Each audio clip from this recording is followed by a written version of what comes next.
नमस्ते दोस्तों। Current affair की दुनिया में आपका स्वागत है। आज के इस वीडियो में हम कवर करेंगे वो 10 सवाल जो आपके आने वाली परीक्षाओं में सबसे ज़्यादा जरूरी है। अगर आप भी एक सीरियस एस्पिरेंट है तो चलिए बिना वक्त गंवाए शुरू करते हैं आज की क्लास। तो आज का फर्स्ट क्वेश्चन रहेगा।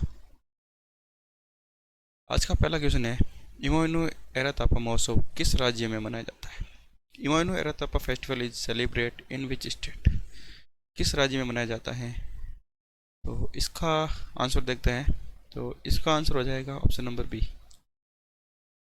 मणिपुर राज्य में इमोइनु एरातापा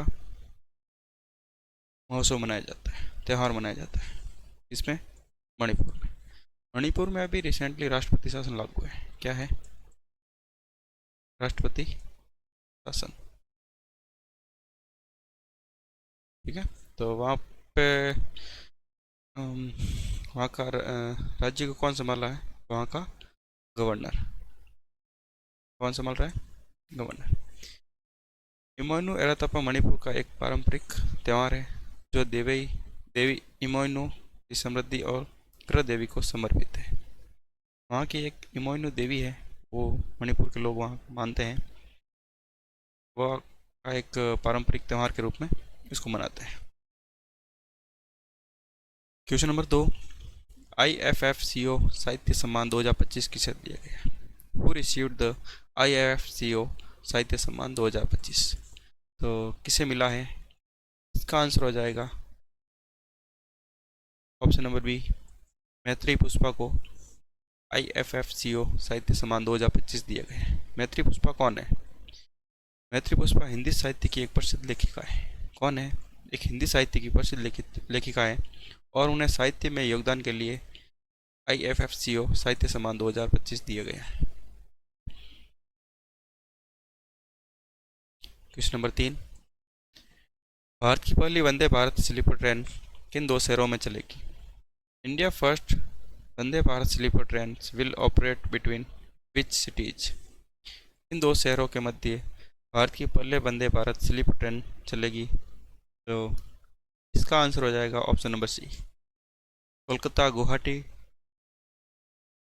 और गुवाहाटी के मध्य भारत की पहली वंदे भारत स्लीपर ट्रेन चलेगी। यह पहली स्लीपर संस्करण वाले वंदे भारत ट्रेन होगी जो लंबी दूरी की यात्रा के लिए डिजाइन की गई है। ये इस संस्करण की फर्स्ट वंदे भारत है जो लंबी दूरी की यात्रा के लिए डिजाइन की गई है। क्वेश्चन नंबर 4, उस्मान ख्वाजा किस देश के क्रिकेट टीम से जुड़े हैं?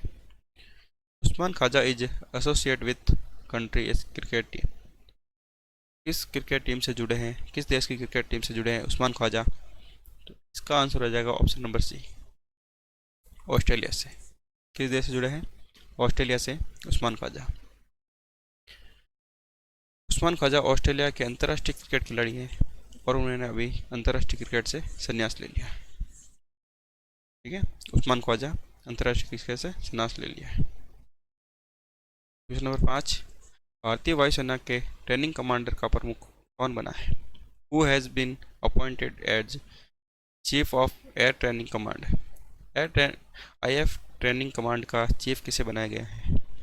तो इसका सही आंसर हो जाएगा option number B, S Srinivas को IF ट्रेनिंग कमांड का चीफ बनाया गया है। IF ट्रेनिंग कमांड पायलटों और अधिकारियों को प्रशिक्षण और जिम्मेदारी संभालता है। इसका मुख्य कार्य है उनको प्रशिक्षण देना, अधिकारी और पायलटों को, जिसका नेतृत्व एस श्रीनिवास को सौंपा गया। अगर आपको ये जानकारी हेल्पफुल लग रही है तो अभी सब्सक्राइब बटन दबाकर बेल आइकन को ऑन कर ले ताकि कल की अपडेट आप मिस ना कर सकें। तो शुरू करते हैं अगला क्वेश्चन। क्वेश्चन नंबर 6, भारतीय वायुसेना के उप प्रमुख के रूप में किसे नियुक्त किया गया है? Who has been appoint as vice chief of Indian air force? IAF का वाइस चीफ किसे नियुक्त किया गया है? तो इसका आंसर हो जाएगा option number C, Nagesh Kapoor को इस बार vice chief of Indian air force नियुक्त किया गया है उप प्रमुख के रूप में वायुसेना का। उप प्रमुख वायुसेना के प्रशासनिक और संबंधित कार्य के प्रमुख भूमिका निभाते हैं। नागेश कपूर IF के वॉइस चीफ के रूप में नियुक्त किया गया है। क्वेश्चन नंबर 7, 44वीं junior national kho kho championship कहाँ आयोजित की गई? Where was the 44th junior national kho kho championship? तो कहाँ की गई है 44वीं junior national kho kho championship? तो इसका आंसर हो जाएगा ऑप्शन नंबर सी, बेंगलोर में। बेंगलोर में 44वीं junior national kho kho championship का आयोजन हुआ इस बार। इसका मुख्य उद्देश्य है कि देश भर के जूनियर खिलाड़ी को अंतर्राष्ट्रीय मंच प्रदान कर सके। इस प्रतियोगिता का मुख्य उद्देश्य है। क्वेश्चन नंबर 8, दक्षिणी पश्चिमी वायु कमान के AOC कौन बने हैं? तो who is appoint as AOC in of south western air command? तो किसे बनाए गए हैं साउथ वेस्टर्न एयर कमांड के AOC? इसका आंसर हो जाएगा option number B, Tejendra Singh. Tejendra Singh को हाल ही में दक्षिण पश्चिमी वायु कमान के AOC इन सी नियुक्त किए गए हैं। AOC इन सी किसी वायु कमान का सर्वोच्च परिचालन प्रमुख होता है। तेजेंद्र सिंह, याद रखना।